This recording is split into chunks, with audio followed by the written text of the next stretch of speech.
Byd gwyn yw byd y gano, gwaraidd fydd ei gerddi fo. Llongyfarchiadau ar gyrraedd y garreg milltir nodedig yma a pob dymuniad da i'r dyfodol. Melys, moes, mwy. Wel, penblwydd hapus iawn i'r ganolfan gerdd, dathlu penblwydd yn 15 oed. Dwi'n cofio pan o'n i'n cael gwersi am y tro cyntaf yn Stryd yr Eglwys, efo Elin o Bennett, ar y delyn, pan agorodd y ganolfan ei drysau am tro cyntaf. Felly dwi'n edrych ymlaen yn arw i gael gweld yr ganolfan yn datblygu hyd yn oed mwy am y 15 mlynedd nesaf a mwy. Penblwydd hapus. Llongyfarchiadau mawr i ganolfan gerdd William Mathias yn 15 oed. A pob dymuniad da i'r dyfodol. Pob dymuniad gorau i'r tiwtoriad a phawb a'r plant a phawb sydd yn dysgu ac yn hyfforddi a gobeithio fydd y gerddoriaeth yn mynd am flynyddoedd i ddod. Wel, mae canolfan gerdd William Mathias yn ei gwaith gwych yn yr ardal yma ac ar ran Galeri Caernarfon mi swn i'n licio dymuno penblwydd hapus iawn i'r ganolfan gan edrych ymlaen i gydweithio efo canolfan gerdd William Mathias dros y 15 mlynedd nesaf. Wel, mae wedi bod yn fraint i mi gael rhannu'r siwrna yma hefo chi. O'n i'n disgybl piano pan agorodd y drysau am y tro cyntaf. Ac yna yn athro piano, a wedyn mwyaf diweddar dwi wedi cael cyfleon i gydweithio gyda'r talentau o'r ganolfan a'r amryw o brosiectau cyfansoddi. Felly dwi'n hynod o ddiolchgar i'r ganolfan am bob un cyfle dwi wedi cael.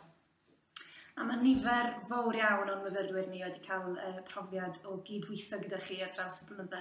Maen wedi cael profiadau arbennig iawn. Felly ni'n diolchgar iawn i chi am hynna. Mae bob amser bleser i ni gael cydweithio gyda chi. Felly ar ran yr Ysgol Cerddoriaeth ym Mhrifysgol Bangor a hefyd ar ran Coleg Cymraeg Cenedlaethol, sy'n ni'n hoffi dymuno penblwydd hapus iawn i'r ganolfan a dymuniadau da i'r 15 mlynedd nesaf.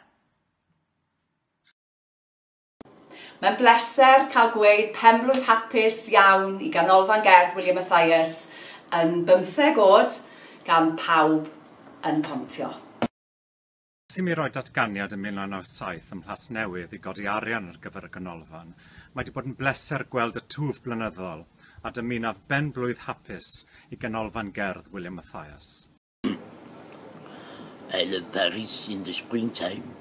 I love Cydafron in the new. I love Paris in the winter when it drizzles. I love Cydafron in the cloud. I love Cydafron in the rira o betwtiol i lawr i gau. I love Cydafron o pam dy cardi trec Cydafron canswn di cartre co. Penblwydd hapus canolfan gerdd William Mathias 15 oed. Ymlaen i'r 15 nesaf.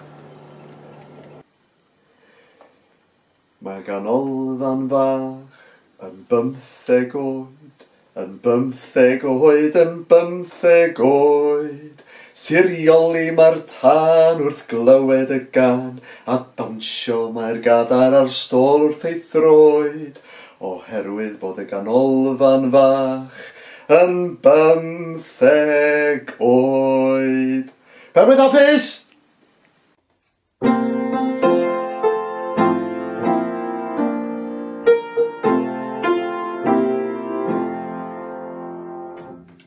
Wel, dyma fi Pwyllap Sion yn dymuno penblwydd hapus iawn i ganolfan gerdd William Mathias.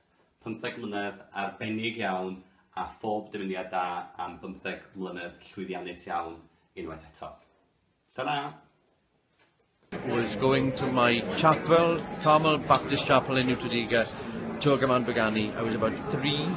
My nana took me, and I just remember that the congregation was singing Ding Dong Merrily on High and the Glory, and I thought I was in the presence of angels. That has stuck with me all my life. Brilliant. How many birthday greetings have you got at Canolfan Gerdd? I can't believe Canolfan Gerdd is 15 years. It seems like yesterday it was opening. But what has been fantastic about Canolfan Gerdd is how much of an important role it has played in Welsh musical life. I've had the privilege of playing there many times. So Penblwydd hapus canolfan ger Caernarfon, pob lwc gyda'r dyfodol, bydd yn siŵr y dyfodol yn disglair iawn. Brilliant. Penblwydd hapus I chi, penblwydd hapus I chi, penblwydd hapus i'r ganolfan gerdd William Matthias yn 15 oed, penblwydd hapus I chi. Diolch am y cyfle I ddilyn o y ganolfan gerdd William Matthias penblwydd hapus iawn. Dwi wedi gweithio yma am 14 mlynedd a dwi'n gallu deud yn onest y twf y ganolfan wedi bod yn aruthrol. Drwy gweithio gyda ganolfan, dwi wedi cael gyfle I ddatblygu sgiliau a gweithio gyda tiwtoriaid arach ar prosiectau fel doniau cydd a Singing for the Brain. A hefyd, rhwng partneriaeth gyda Cyngor Gwynedd, dwi'n arwain cyfres Dwi'n Harry Cef a gyda plant 7 I 11 oed drwy Gwynedd. Wrth gwrs, heb y ganolfan, byddai wedi bod yn anhosib, dwi'n meddwl, I ddechrau Camau Cef.